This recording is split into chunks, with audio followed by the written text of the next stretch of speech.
Have you ever wondered why Silicon Valley spawned so many of the geeks we know and love? I decided to hit the road and play tourist to find out how the geeks took over. This is cool. The peninsula. HP, Intel, a whole laundry list of high-tech firms have called the Silicon Valley home.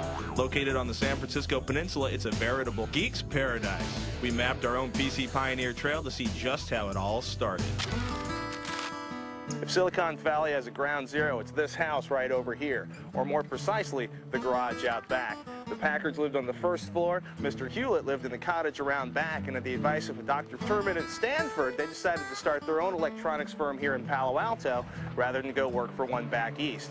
And in 1938, in that garage right there, they started developing an audio oscillator that was bought by Disney for use on Fantasia's sound equipment. Very cool, and probably the heart of high-tech coming here.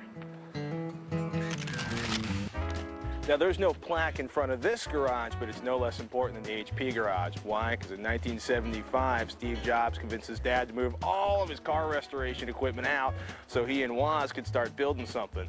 What was it? The first Apple computer, and later on, the first home of Apple computers in 1977.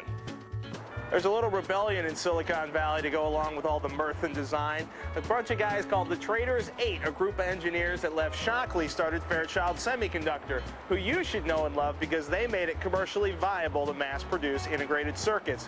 What's that mean? It's the chips that make everything you love run, from CD players to computers, and heck, they're even in flashlights now. This is the spot where that started. Xerox PARC, or just PARC, the Palo Alto Research Center as it's known. Behind those doors came Ethernet and the GUI. That's the graphical user interface. That's the tour that Steve Jobs got to see what a mouse and pictures on a screen could do. That brought you the Macintosh, which brought you Windows. This one is crucial. You know, it takes something really big to see something really small. So the whole point of the Stanford Linear Accelerator Center is this 2-mile-long building, the longest building in the world that houses the accelerator. What is it? This whole mess of equipment whose whole point is to keep particles online, moving at the speed of light right inside there to where they bang together. It's a little baby bang that emulates the Big Bang that created our universe, and it's how you study particle physics. This is so cool. This is what you need to see the particles created when you slam an electron and a positron together. But you know what? Detecting really, really tiny fundamental pieces of the world is not all that happens at SLAC. This is where they hosted the first web page in the United States, and the SLAC facilities hosted some of the earliest meetings of the Homebrew Computer Club, which is where a lot of the greats of Silicon Valley first got their hands on computers.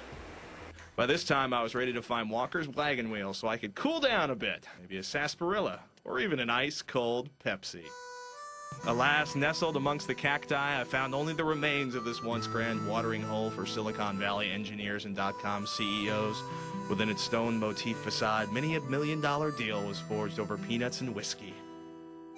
If only these walls could talk.